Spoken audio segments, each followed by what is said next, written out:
Hello and welcome Hello. back Hi. with one of the best guests that we have had to date, Mr. Actor Kevin McHale. Hi. Hello, Hi. Kevin. How are you? Tell us everything. I'm doing pretty well. It's 1 billion degrees in LA, so I was going to ask, you're in LA, okay. it's hot. It's hot here It's too. hot here too. But it's a different heat. But do you have a pool you can at least get in?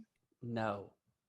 Oh. But it is a good excuse. During quarantine, my roommate and I have built an outdoor gym in a part of my house. Okay. But like an IKEA Amazon gym. So it could fall apart at any second.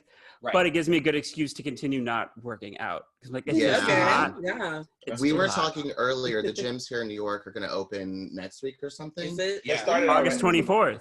24th. Oh, that's okay, right. so you already know. And I was like, no. No, I need more excuses. Just one more week of the pandemic. Yeah, but you have to But not book really. an appointment and everything. And some of the gyms in New Jersey open and they're like, you got 30 minutes.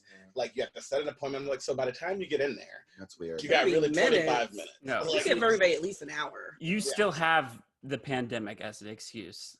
Yeah. Like Right. it's still, Okay. I still You don't ain't feel going. comfortable, and that's fully reasonable. Okay, so Yeah. can I use your advice Mhm. as an excuse as to where I'm gonna come and say Kevin McHale said I have a, He I said have a I doctor's shouldn't go. note. Yeah. yeah. Yeah, I'm such a hypochondriac that all my friends call me Dr. McHale anyway because I pretend to know about a lot of things. Oh, perfect. Lovely. If the Like- president can do it, then why can't everyone?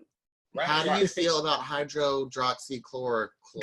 Chloroquine queen. It's great for lupus. It's great for certain things. It's not for COVID.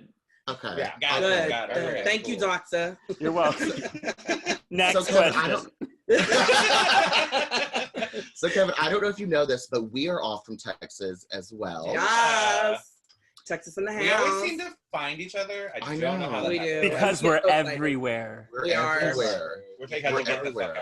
the fuck out. Yeah. So I'm curious, how was it like for you growing up in a red state, being a gay man? Like, what was your experience like? Because we all have our stories. Mhm. I was actually just reflecting on this because Perfect. in preparation for this, no,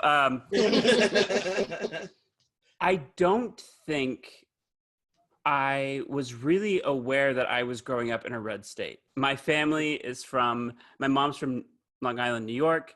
My dad's from Connecticut. All my siblings were born in Connecticut. My whole family is very liberal.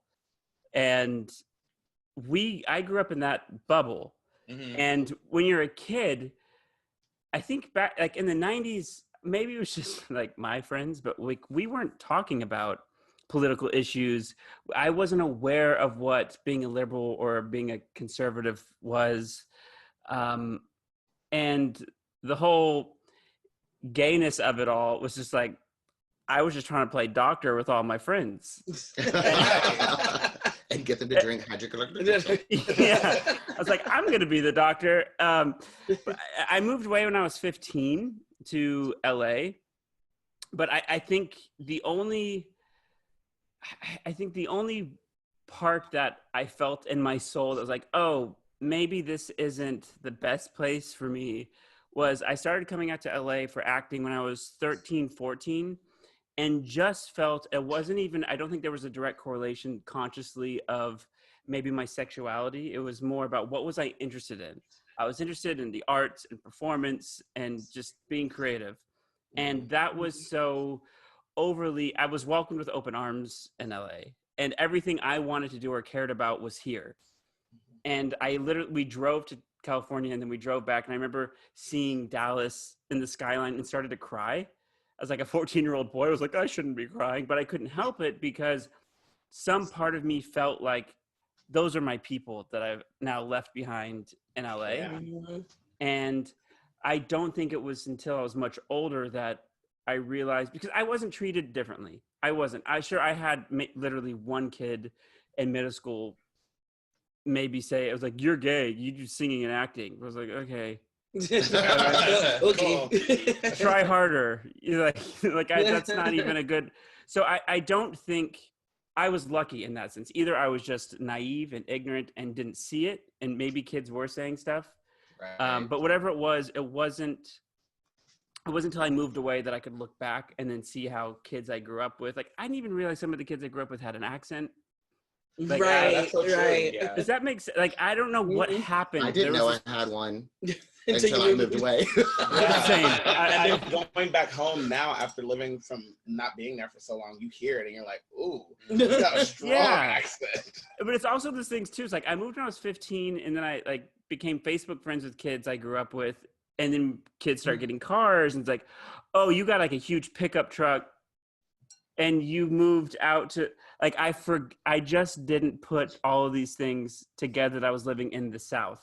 Yeah. Yeah. And especially until you move away, it's like, well, the type of food I like, I guess, is Southern. And so it took other people like mirroring that back to me, being like, well, you like that and you like this, but like the sexuality of it all was never an issue because I was in LA when those feelings and attractions were really starting to like come up and show them, rear their head. Got it. So where in Texas did you grow up? Or like, yeah, where did you grow up? I grew up in Plano. Plano, which is Yes. just outside of Dallas. For those Yeah. who don't know. I know. Right there. Yeah. And that's like 2-ish hours from Yeah. us. Yeah. We grew up in the swamps. Yeah. Okay. I wasn't in no swamp. I don't know what she's talking about. I was. Oh, swamp baby. Where? Swamp monster. I'm like from a place called Fairfield, Texas, like right by Oakwood. I say Fairfield because people know that. Mhm. But yeah, Braden's from Longview. Mm-hmm. Oh yeah, I know Longview. You Yeah. do? San Antonio. Yes. San Antonio here. Yeah. And then I'm from Lubbock. Whiteface. Lubbock, Yeah. So when did you Texas Tech. Yes. When you left Texas, when did you meet Demi in Texas? Demi Lovato Yeah. in Texas. Okay. Yes. Oh, okay. And how did you guys meet? We went to the same singing teacher. I met her, I think, when she was like 9. Wow. I think it was I maybe 13 or something.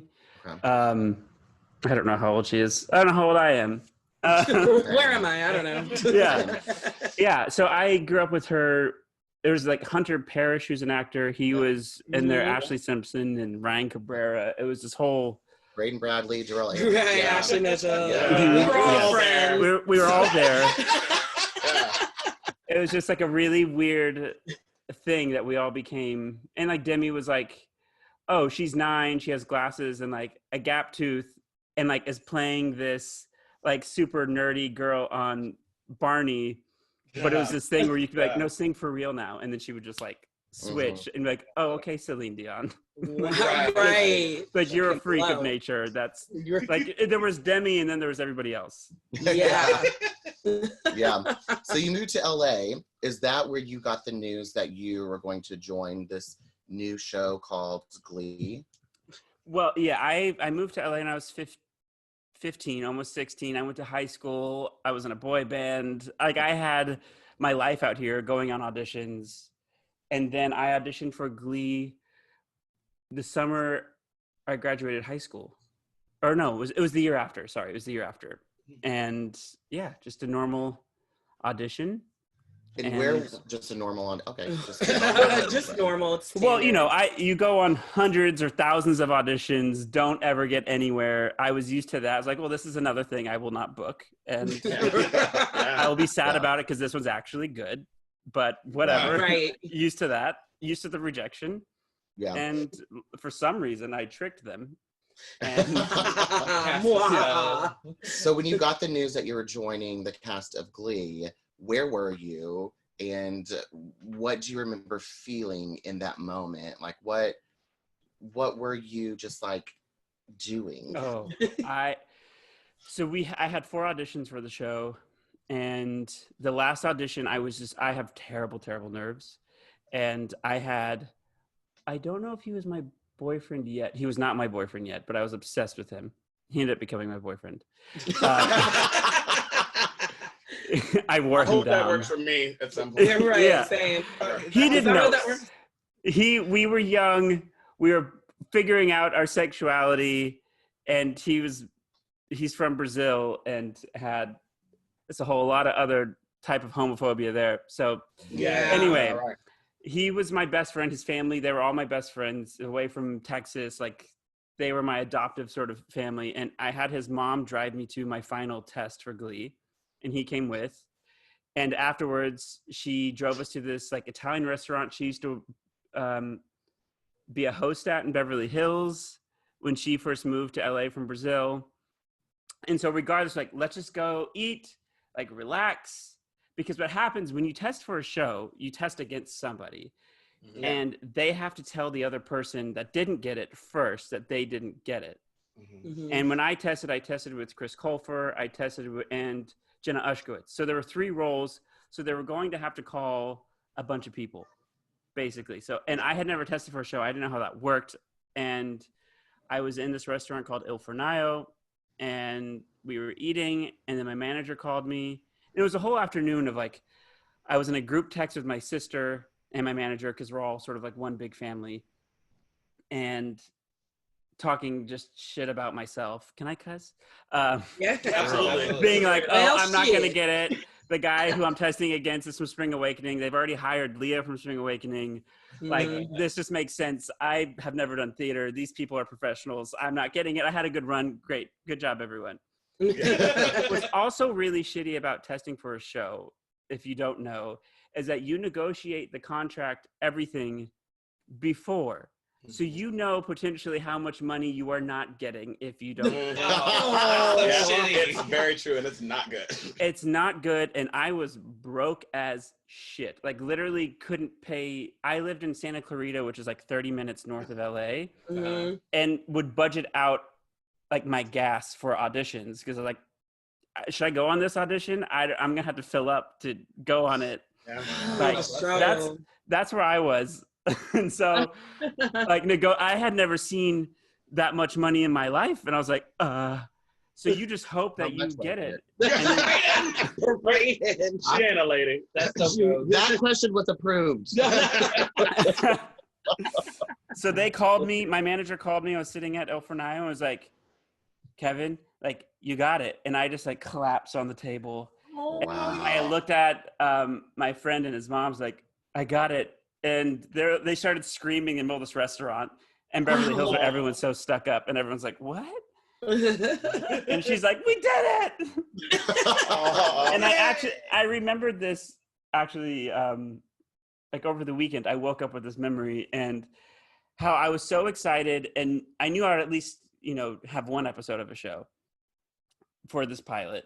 And my friend and his brother had been wanting like the Aerosmith version of Guitar Hero.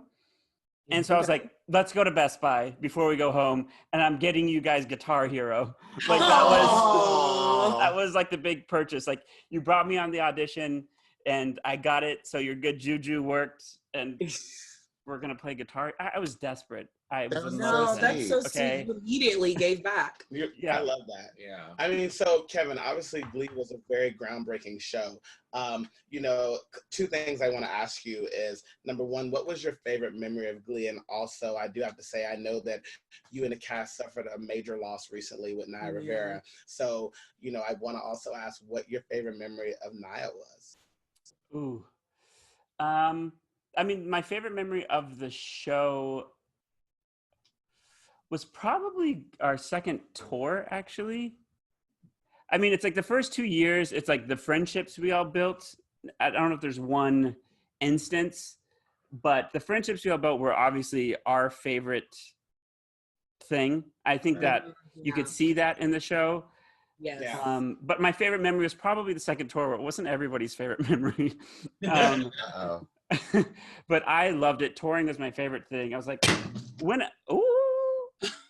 That might have been. everybody's fine? That might have been. Everybody's- That might have been a bottle of whiskey. I don't know. It literally fell into our hands. I don't know what happened. When the subway goes underneath our apartment, I'm not kidding. I'm not kidding. It shakes up. It rearranges the foundation a little bit, Jesus. and things Mhm. happen. Sorry. Anyway. Anyway. As long as the bottle of alcohol is fine. Oh, it's fine. It's It's good. good.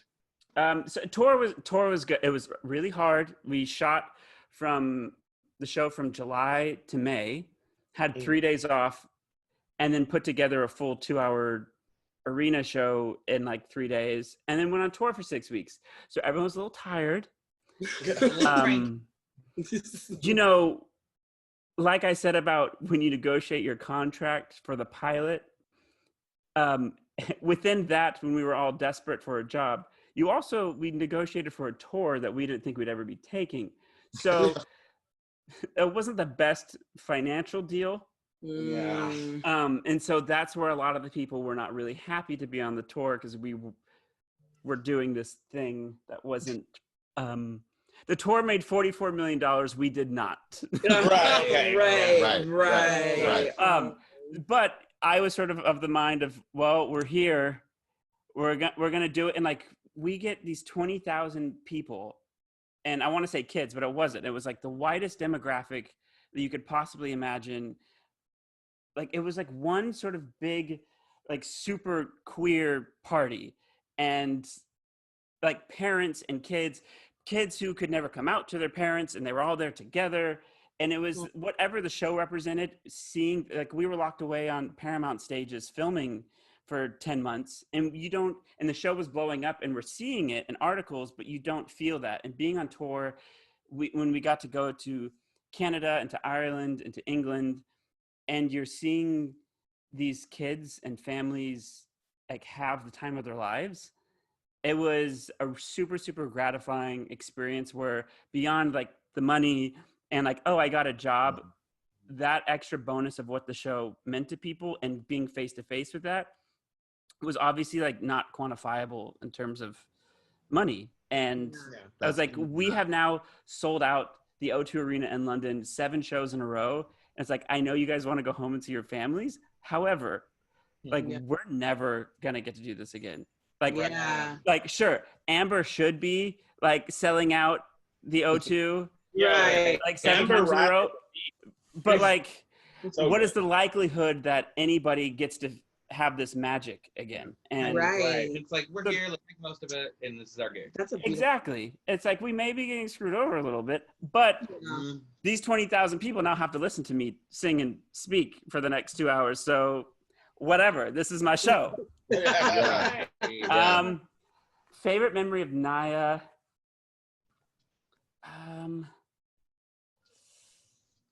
That's very hard. Yeah. There's a lot. Like Amber, she was the one who's like, you should just be selling out arenas left and right. But I do, the first day I met her on set. So my dad worked as a car salesman in Santa Clarita, where I lived, and she was from Santa Clarita. And I had booked Glee. We hadn't filmed the pilot yet. It was that weird couple weeks in between. And he comes home one day, he's like, so I met this girl named Naya Rivera.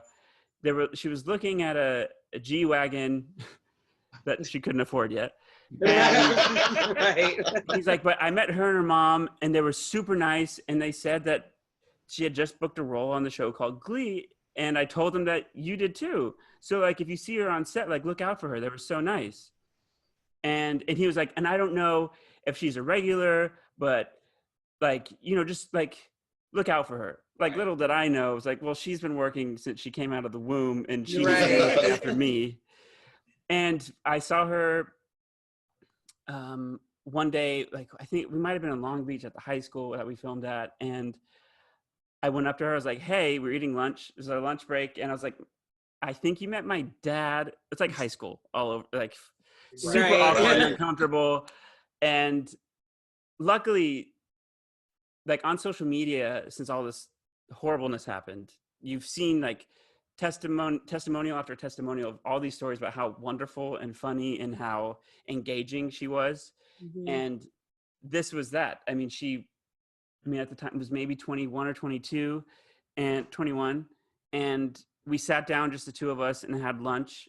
And it was like this instant thing of us going back and forth of like, oh, you're my people. And like laughing till your sides hurt immediately. And I had never met her before. And we were both sort of like, what are we doing? This show is crazy. It's a musical. And we sort of like bonded over our musical tastes, because I grew up around when I was in the boy band, we were managed by the same managers as B2K, and so like I grew up around like obsessed with B2K, like B2K and like IMX, and like she was in a B2K music video, and so like we had this like really like that part of my life that she and I sort of like weirdly intersected, and we just bonded over our taste in like that and music and her humor. You know, like everybody has that, hopefully, where you meet someone and instantly you're like, okay, well, you're stuck with me now. Yeah. That was that moment, and luckily it was reciprocated. I love that. That makes me think of like college. When Yeah. I was, like, Yeah. Shifting gears really quick. I know you worked a lot, you know, here and there, but one of my favorite appearances you made was in The Office. Same. We love The Office. Like literally every day it's on the TV. Either it's on Netflix or it's on Comedy Central. It's so good. It's just so good. And the funny thing is, my friend just gave me this for my birthday today, which are a Shroot Buck and a Stanley Nickel. Oh, that is so good. But my question is like, how was it like on that set, like with all those powerhouse comedians? Terrifying. Oh my God. Terrifying. They were so nice. When I tell you how, like, also going from like working on that for a week and then going into Glee, where you're doing like music videos and a billion things, that show was the setup. Like that show is how you should want to work if you're lucky enough to work. Like it was, they had one stage in like the middle of the valley, like not on like a studio, like their own thing away from everybody. Yeah. And it's just them. And they were all so nice and just so grateful and welcoming. And here I was, this like 17-year-old kid, when they were all grown-ass adults. Right. And I think they knew that. And it was like them taking me in and sitting with me at lunch, because I was very much like, I'm going to sit by myself and mind my own business. And them just, all of them, engaging with me the entire time and talking to me the entire time. And like whenever I've seen any of them since, like when I got Glee and I would see Mindy Kaling at events and everything, she would just be so nice to me and like so happy for me. And that's how they all were. There was not one person who didn't go out of their way. And then having then been a regular on a TV show after that, I see how it's not hard to be nice, but when you are working long hours and you're used to the same days, or like you do need to make a conscious effort of like, let's help this new person, you know, acclimate to being on this set, because this can be intimidating, especially by that show. It was on its 4th season and was super successful. And they all really made me feel welcomed, and it was an incredible learning experience. And I mean, my callback for that, Steve Carell, I didn't know he was going to be in the audition. And like, we're all waiting like in a stairwell to like be brought in. They're like, oh, we're just waiting on Steve. I was like, I gotta go. I don't want the job. I'll go. And so like getting it. And then he laughed in the audition. I was like, I don't need the job. I made him laugh. I'm cool. Right. That's just good to know. Yeah. Oh, that's so they awesome. were great. Yeah. And I can't say enough nice things about them. Like they've all been so nice afterwards, which is a true testament to like, when you're on a show that long and you have people coming in and out and they somehow remember me and are still that nice, like that is genuine. Those are genuine people. Right. I always felt like Mindy Kaling and I were like meant to be friends. Kindred spirits. Yeah, like I love her books. Like her shows are hilarious. It's just, like, I feel like her and I would just click. You would. Like she's like you would, because like it's also one of those things too. Like you know what you're getting, like what you see, like what, because I met her. I mean, I didn't spend that much time with her, so I can't attest to like really knowing her. But like the week that I spent a couple minutes with her here and there, like what you see is what you get. Like her social media and all that seems to really translate into how she is in real life, from what I can tell, which is nice. That's so lovely. I love that. Well, Kevin, going over, there's obviously been a lot of injustice as of late, from racism, homophobia, transphobia. When you came out in 2018 publicly, what made you come to the decision that right then was the right time? I wish it was thought out a little more. Right. I think it had gotten to the point in my life where I hadn't really been, let's say, not out to my friends and family, but was that like 3 years ago? When was that? 2 years ago? 2 years. It feels like a lifetime ago because 2020 is like the world has burned down since then. Yeah. So I think in the probably 9 years or so leading up to that, I had just fully was living my life as like a gay man and was never thinking about it. Now, and it's easy to sort of discount or forget what it was like before that, where it totally was about keeping it a secret. And because I came from music, I was like, oh, well, this is just going to be how it is, where I'm not going to ever tell anyone. And that's fine. And you convince yourself that that's cool. You convince yourself that that can be, the secrecy can be fun or whatever. But then at some point where I eventually did convince that Brazilian to be with me, and with a knife on his throat. Yes, it's like, you will love me. We had been together for so long that we were sort of like the old married couple amongst all of our friend group. Sure. And I just stopped thinking about it. Like, it wasn't ever a thing of like, oh, I need to come out. And I don't know if you guys are familiar with that actor Connor Jessup. Yeah. He wrote a really like beautiful post when he came out, and I think maybe it was last summer, and it sort of summed up eloquently all the things that I'm not smart enough to be able to verbalize. Where you do this, I did this thing where I was like, well, why do I need to say something publicly? Like, who will care? Who am I to think that people will care? Like, I'm taking air away from anything else. Like, that's giving me my self-importance. Like, I'm so self-deprecating also that I'm just like, who gives a shit what I'm doing with whoever? I'm just going to live my life. But I think what happened was so my boyfriend and I, who'd been together for 7-something years, had broken up.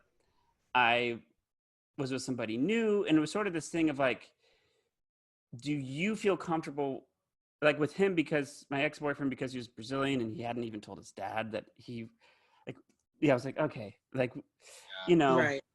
Like, I am so close. Your family is my family and vice versa. Like, that was a point. It started to get to when I was like, I'm a little over this. And then when I got with somebody new, I was sort of like, do you care if I'm to the point where like, I just want to be me. Like, I talk super openly. There's zero filter all the time. And it felt weird for me to like not be displaying that all the time on social media or whatever it may be, because that's just how I am. And he was like, I don't give a fuck. I was like, cool, like, game on. And then it was like, Ariana put out a song, and I was like, well, this shit is gay, and so am I. Like, honestly, I did it to make, my friend Amy is a huge Ariana fan, and she and I were like counting down the minutes to her new song. And then it came out, and it was a text I sent her. I was like, oh, that's funny. I'm going to tweet that. And that was it. That was as much thought there was no thought, no premeditation into it. And then I had friends texting me like, did you pay for a publicist for this? I was like, bitch, what? No, I was texting Amy this like stupid joke. And then, I don't know, it's in the news because people are bored. But moral of the story is representation matters. And I think since that point, having people talk to me, strangers DM me, running into people. I've had random people come up to me like at the mall and like thank me. And I know it's not about me. I know it's that the more people who are visible living as themselves, the better for everybody else. Mm-hmm. And so and I think my timidness before that, about like, who cares if I'm saying this? It's not about that. It's that progress is slow, it's incremental, and every tiny little bit that you can chip away at the patriarchy, whatever it may be, the better. And it takes white patriarchy. yes, and it takes a lot of us from all angles at the same time. So everybody is as important as everybody else, and everybody living and feeling safe to live as themselves all the time is what matters. And so as long as everybody's doing that and we support everybody doing that, that is slowly how we change this damn stupid I don't know what is happening. Girl, I have no idea, John. Dumpster fire. We're all lost. But I'm sorry I'm giving you 8-minute answers to every question. No, it's great. I haven't been out of my house in a long time or seen We're people. gonna cut these up into 10-second sound bites anyway. I love it. Good luck. No, but that's amazing that you're using your voice for good. And I've seen on your social media, you've been very vocal about the Black Lives Matter movement, which is great. And so how do allies like keep the fire going, keep fighting? Because, you know, it's lost a little bit of its fizz. And so, yeah. During the first week of June, it was sort of me as a white person, like a reprogramming of everything I knew. And the old expression of like, I don't see color. I don't do, like, the foundation in which I was brought up of what America is needed to be completely dug up, thrown out, and rebuilt. And obviously that is not going to be done in a week. It's not going to be done in a month, and it's not going to be done in 10 years. This is something that is hundreds and hundreds and hundreds of years old. And luckily there are so many, like the Black community it felt like, from my perspective, has been waiting for the rest of us to catch the fuck up, to get there. And it was like, as soon as, I don't know, maybe it's because everybody's sitting at home, everybody is looking to be a part of something that helps the greater good, because we feel so helpless during this time. It was sort of, these horrible events were almost like the perfect storm of, you have an entire group of marginalized people who are the backbone and the foundation of this country, who have the resources, who have the ability, who have the knowledge to lead the rest of us. And it's not anybody's responsibility to do that.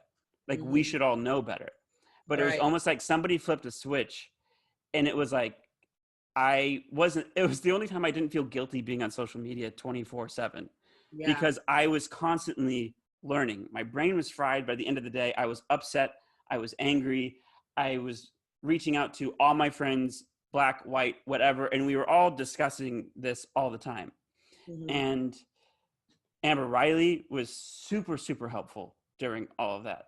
And seeing her like blossom into the activist, it was like, again, it felt like people were ready for this to happen. And unfortunately, when you're not when white straight men have been in control of everything for forever, and when you have a marginalized group who needs to be heard, they can't. I mean, I don't need to preach to like, if you're not in power, then you can't take the power, in a sense, where like you almost need everybody on all levels to be open to this, which feels super counterintuitive and counterproductive. And anyway, long story short, I've followed incredible people, and so many friends of mine, I have felt proud of. Like, it was almost like this, like, are you passing this test, friends? Like, are you going to post for a day or post for 2 days and then not say anything about this again? Where it was nice to just, it restored my faith in humanity in a different way of like, you guys are posting the links I need to be following. You're posting the links to the Black authors and leaders that I need to be reading up on. And I'm hoping that the work is being done behind the scenes, where it's like being loud, being in the streets is super, super, super important. And then if we're not posting about it every day, then what are you doing every day to make a positive change within this system. Right. It's like, are you reading up on it? Cool. I don't need you to be superficial about it and post that you're reading up on it. I want you to read up on it. Right. And then in your local community, then do something about it. And I feel like to an extent that's been happening, and it's a reprogramming. It is. It's a shift in focus. It's a shift in how you use or view social media if you have it. And it's a shift in how you interact. I don't know how you can go about this world and interact with anybody on a daily basis and not have this be in the very front of your brain. Yeah. And I hope that people, it's hard work, but like for people who look like me, we've been doing this for a very short time. And we have no excuse not to break our back trying to catch up to everybody else. Yeah. No, that's beautiful. And thank you for fighting the good fight. And we're just going to keep on doing this together. Teamwork. Teamwork makes the dream work. So before we let you go, what's next for you? I know this quarantine is, kind of stifling everybody, but, I know you come out with some songs and everything. Like what's coming up for you? What are you working on?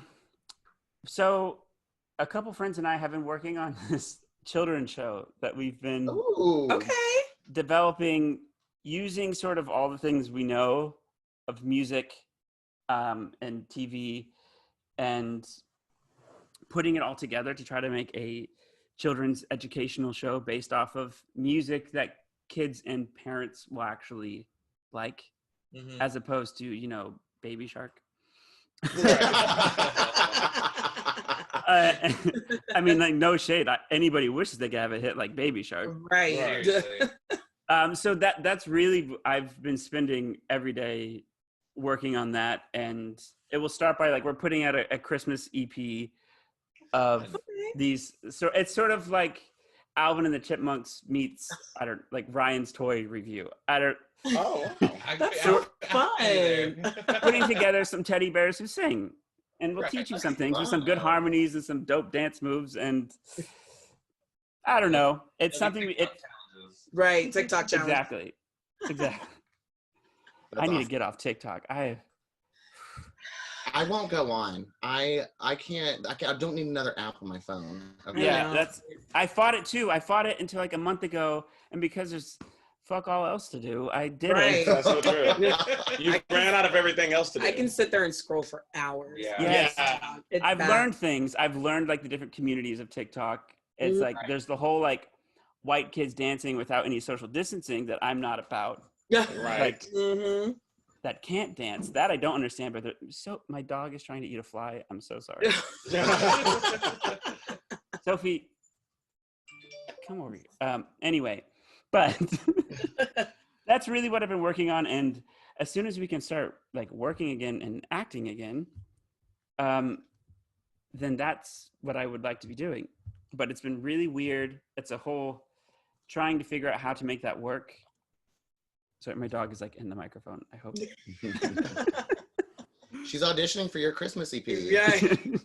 She's not hired. She's not good.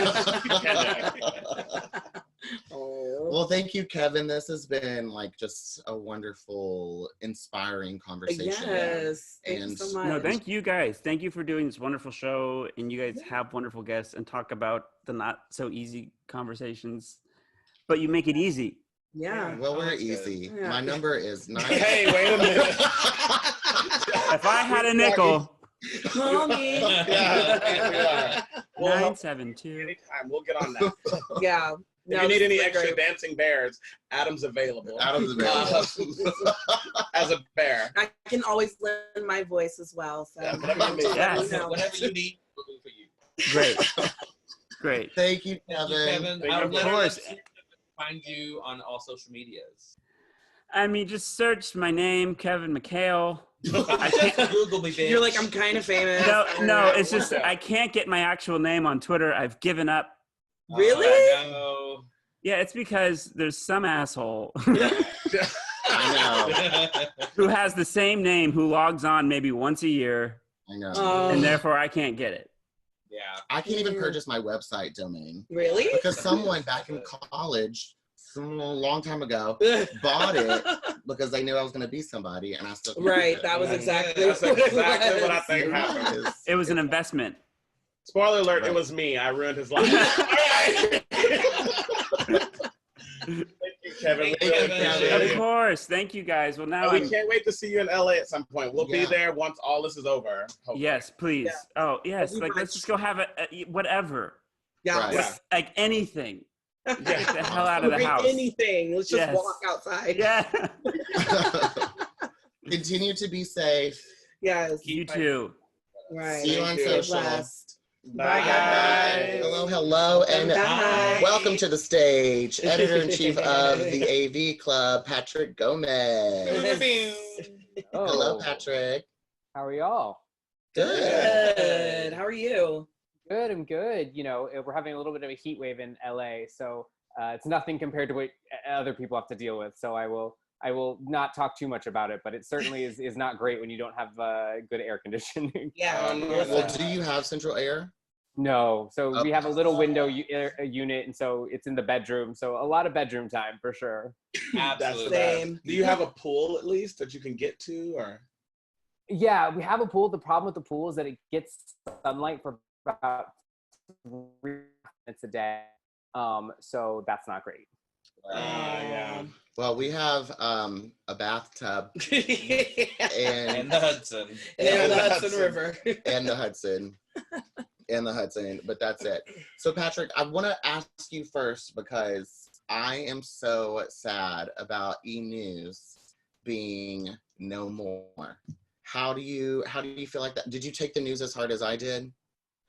Maybe not as hard, but it's weird. It's a very weird thing to happen. I mean, obviously they'd made a lot of changes over the years, and where it was filmed, and they'd really tried to work around their talents' schedules. And so I thought it was going to be around for a while because, you know, they were going through a lot of changes to make things work. I think, you know, obviously part of the pandemic is probably a little bit of a factor there, but you know, it's also something that we've seen 9,000 times. It could pop up next week with like a totally different cast, and it could have been contract negotiations. Like, who knows?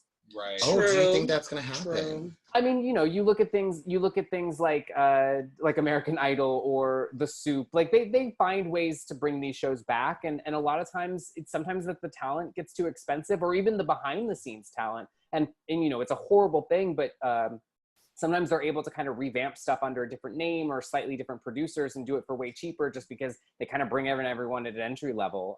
It's a horrible practice, but it certainly happens. I'm not saying that's 100% what's going to happen here, but it's possible. It's also just part of me wanting e-news to still exist. Right. So you took it hard. But if I get that. if it came back though, is there some talent that you think should be one of the new hosts? I mean, he has done a really good job in recent years. Like I love Nina on Nightly Pop, and they have a lot of other shows, and I think that's the other thing too, where it's diluted a little bit, where like e-news used to be the thing, and then the rest was all like reruns or like syndicated shows and all this kind of stuff. And now they've got so many different kind of programs where it's people kind of talking about what's going on in entertainment that you know, not to say that we don't need e-news because I want it, but it's not the only place we were discussing the latest celebrity gossip and happenings on E. Yeah. Right. Do you feel like e-news is going to go more in the direction of having original programming and shows? Because obviously, like you said, there's reruns, Sex and the City, and, you know, different things like that. But do you feel that it's going to go in a more like, oh, they're going to start creating original shows and television and films and stuff on that channel? I mean, again, I think the answer would be completely different if we were talking about a different time. But right now, I think you're going to see a lot of, you know, they found ways to do all these news shows or like Nightly Pop and all that kind of stuff at home. So I think you're going to see a lot of that. You're going to see a lot of like celebrities watching TV and talking about it, and non-celebrities sitting at home watching TV and talking about it. Although it'll be super interesting to see what happens. Right now, I think as much as we haven't been able to go to the movies and see these big blockbusters that are either getting delayed or moving to on demand, TV for the most part has still been able to put out content on a semi-regular basis. that's going to change, and you know, they're running out of stuff that they had in the bank, and you know, they're trying to get back into production, but even then it's going to be a lot slower than they used to be. Right. So I'll be interested to see. I mean, you look at the CW just released their schedule for fall, and it doesn't have Riverdale, it doesn't have a lot of the shows that you would normally expect to be there, just because they're not anticipating it be ready in time. Do you think, like, real quick on that, so I feel like it's interesting because soap operas have been around for a very long time, and they were the first thing to go back into production. Do you think that a lot of nighttime shows and primetime procedurals are going to take their example from soap operas that are all back, and, you know, they're practicing social distancing but using the cameras to trick the angles? Like, do you think that that's going to help? Yeah, I mean, you know, looking to those kind of tricks is definitely helpful. I think you look at things like One Day at a Time doing that animated episode that they did. Like I think you're gonna have to get creative, and you're maybe gonna see a lot of like specials before you see like full seasons coming back, because I think they'll be testing the waters. You know, I think of shows, you know, you can't really take as many risks with a newer show, but you look at something like Grey's Anatomy that's on season 900, and and, you know, they've done episodes in the recent seasons where there was no sound for half of them. You know, they do really experimental stuff. And so I was thinking, like, that's a great show to try and come back and do an experiment, because they could do just a surgery room, so everyone's wearing masks. It really could exist, like, they where there's only 3 or 4 people, and you could do a whole season that's almost like little vignettes with like one character or 2 characters doing a surgery and having a conversation, and people would watch it because that's Grey's Anatomy. Of course, you can't do that for a show that's either brand new or maybe only been on a season or 2, but with a show like Grey's, you could do that. So call me, Shonda. I got ideas. Right, I was about to say, you need to. You just wrote the whole season of Grey's Anatomy. We'll take it. Yeah, it's gonna be interesting seeing how all these shows are gonna move forward. We've been watching P-Valley. Yes. I don't know if you've seen that. I've seen a little bit of it. I haven't seen all of it. You know, I'm very fortunate in my job that we get to see stuff a little bit ahead of time. And so the bad part about that is that by the time shows are actually airing, I watched like a couple episodes that they sent me, and I haven't seen anything since. And then I don't even know that it's actually airing like right now. I'm like, oh yeah, that thing I watched 2 months ago, that's actually on right now. So I need to get on that though, because I've heard great thit's no, P-Valley is so good. fun. It's very fun, and it shows like this stripper world, and then they have the gay storyline. Like it'll be interesting though, you know, thinking about what you just said, for shows like P-Valley who've been renewed for their 2nd season to come back, because you're in a strip club. I don't know how they're going to social distance that. Right. Like, they're gonna, you know, there might be a way for them to use recycled footage of the audience, and then just have the one stripper on there. You know what? We should go work in TV. I know. Like, you're coming up with all these ideas. Patrick, I'm with it. Done. Sign the contract. So how do you feel about the Emmy nominations? Are there any like surprises? Are there any snubs that you thought? Well, I'm a super fan of Schitt's Creek, so I'm so happy to see them get celebrated with like 14, I think, nominations, which is insane once you take into account the behind the scenes nominations. So that's fantastic. I was late to I knew it was great, but like I just hadn't gotten a chance to catch up on it. But recently binged all of Succession, so very happy to see those stars. And I was so happy because the actress who plays the mom, the main 3 kids' mom, we see her for a little bit when they go to the UK on Succession. She was nominated for that and for her role on Killing Eve. So she's killing it. Yeah. Harriet something. But she's so great. So I was really happy to see her there. There's obviously always some people that I feel like are kind of left behind a little bit, but for the most part, I was impressed with how diverse this list is compared to other lists. Obviously, there's always room to go further. You know, I was hoping for a little bit more attention to Pose other than just Billy Porter, but I will take that. I will take that. but it's really great. We're gonna actually have a whole podcast launching next week. Not to shamelessly plug, but called Push the Envelope. No, please, plug. Yeah, it's called Push the Envelope, and it'll be myself, our TV editor, and our managing editor at the AV Club discussing all things Emmy. So we'll be getting all into that kind of stuff. But it'll be really interesting. You know, we're also going to be talking about like some of our favorite Emmy moments of the past, because that live show, quote unquote, is going to look a lot different this year than any other. So it'll be super, super interesting, because half the time you're watching those for like the awkward cutaways, so the Chrissy Teigen reactions, and you're not going to get that as much or at all with you know, doing stuff remotely. So we'll see. She's pregnant again, right? She is pregnant. Yes. Jesus, she just keeps popping them out. Yeah, so no drinking. So maybe we wouldn't get as many fantastic reactions, but she's always a good time regardless. Yeah, she's so funny. The best. Yeah. So you brought up Billy Porter. Did you happen to see him close out the Democratic National Convention? I did. That was a choice. I think he's fabulous. I agree. Choices.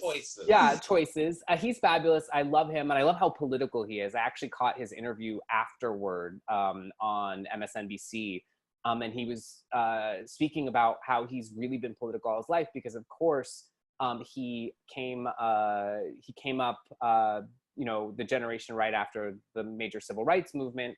And by the time he was coming of age, it was really the gay rights movement and really trying to fight through the AIDS epidemic and representation and all of that. So he really feels like he's been political his entire life. And so I'm so glad that he was able to be a part of that. But man, those were some looks, and that was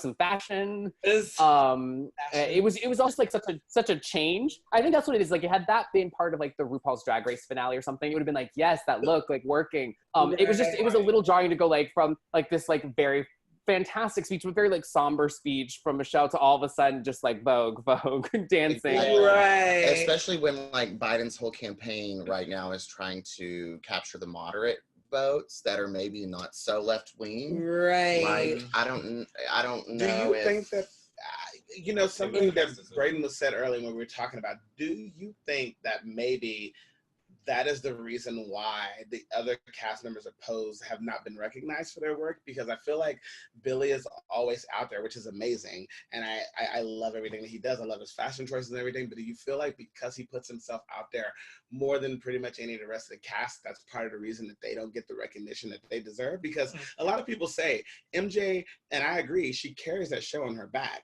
And you've seen her get better and better each year. Mm-hmm. You know, they had the amazing episode in season 2 with Candy's death that resonated with a lot of people. So do you think that maybe more of the cast needs to be out there more? Like, what do you think the reasoning is that only he gets recognized? Yeah, I mean, you look at it, I mean, it's not just Pose. I think that's a really good example, just because you know, Billy is a minority in many ways, but you know, he is cisgendered, and you know, there's so many actors on that show using that term unisex,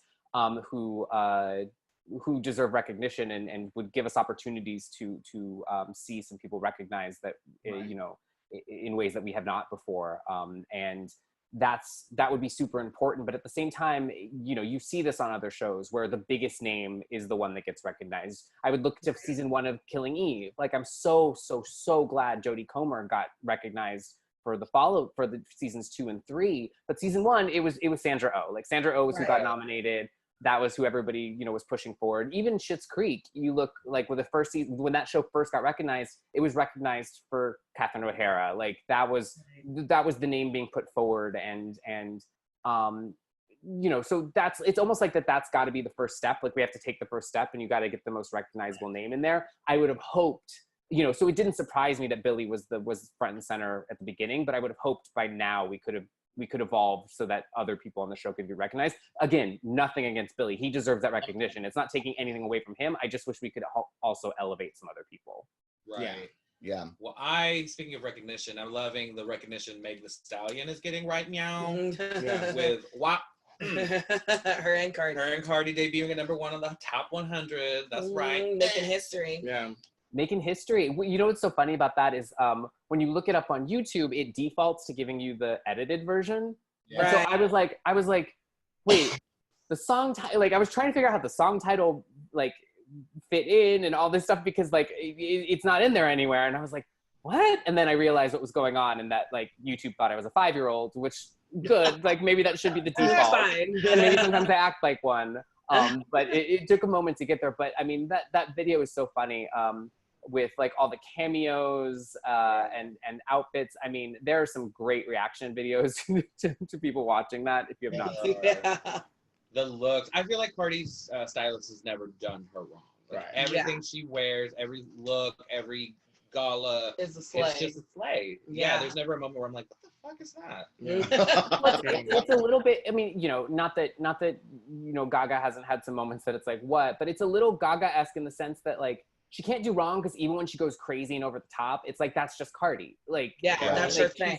She's forgiven for like things that other people would wear that you'd be like, what is that? You're just like, yeah. Exactly. She can pull a look. And I love how she does all that, but then she's like very vocal about like her political views. You know, she just interviewed with Joe Biden. Like that was amazing. And, you know, she inspires so many young people and they listen to her. So I'm so glad that she's like bringing awareness and talking to Joe Biden and hopefully getting young people to vote. Did you catch that? Yeah, what I think is so great about that is just what you said. It's about getting young people to vote and you know, her following. More people will probably have seen that than most of the convention. Right. Even you know, I mean, you're maybe going to see a snippet of Michelle and maybe a snippet of Bernie, and obviously people will see snippets of Biden. But by far, I think more people are going to have seen this interview with Cardi. Yeah. Word. Yeah. Okay, so can we get a little more political for a second? Sure, bring it on. Okay. So how do you feel about the situation that's going on with the Postal Service? Here in New York, we've experienced not a lot, but some of literally officers like pulling up the blue boxes where you would put in your mail-in ballots and seeing those videos of them just like in essentially the garbage truck. And just taken off to, I don't know, Rikers Island or something. Who knows where they're taking them? So what's your perspective against like mail-in voting, in-person voting, especially in these times?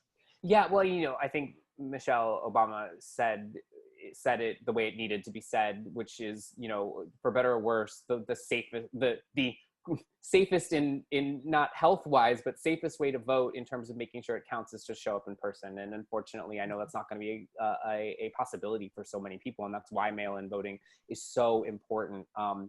And there's a lot of, I mean, even people that aren't buying into the conspiracy theories, which they are conspiracy theories about, you know, voter fraud and all this stuff. You look at the statistics, like, and by nonpartisan groups, you look at the statistics, and it is such a small fraction of voter fraud that has occurred over the last 2 decades, even, you know, taking into all that account, it's so small.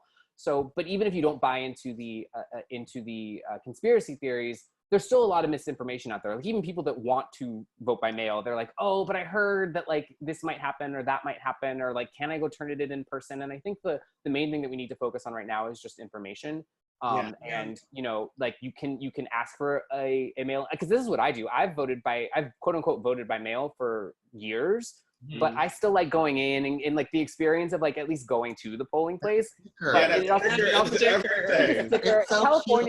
California, at least they send you the sticker anyway, but I still like going in. And it also makes you feel really important. Like if you want to feel like a VIP, at least here in California, you can get it mailed to you and then take it in and drop it off at any polling place. And that just makes you feel like such a baller, because you like show up and there's people lined up around the block and that's awful, but you just like walk right in and drop it off and like they're like, bye. It's honestly how we felt at the club for years, walking to the front. I love that. It's the same feeling. I agree. So that's there.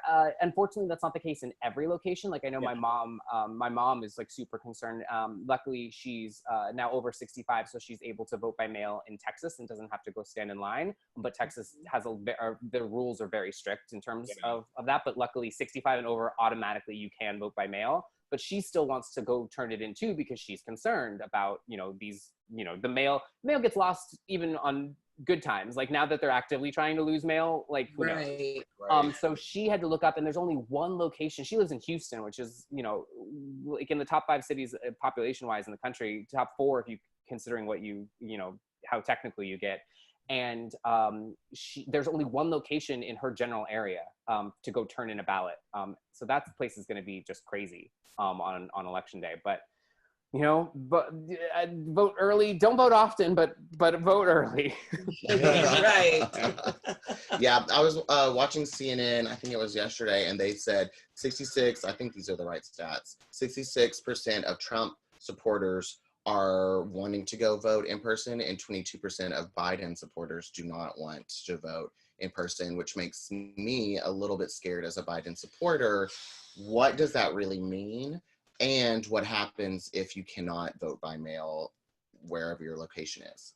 Yeah, I mean, the main thing is going to be, you know, again, I go back to Michelle Obama, and it's pack your mask, pack your comfortable shoes, and pack a meal or two, because, you know, they might, you know, people that want to stop others from voting are going to make it as hard as possible. And unfortunately, you know, we saw that, you know, in primaries, and we saw that in the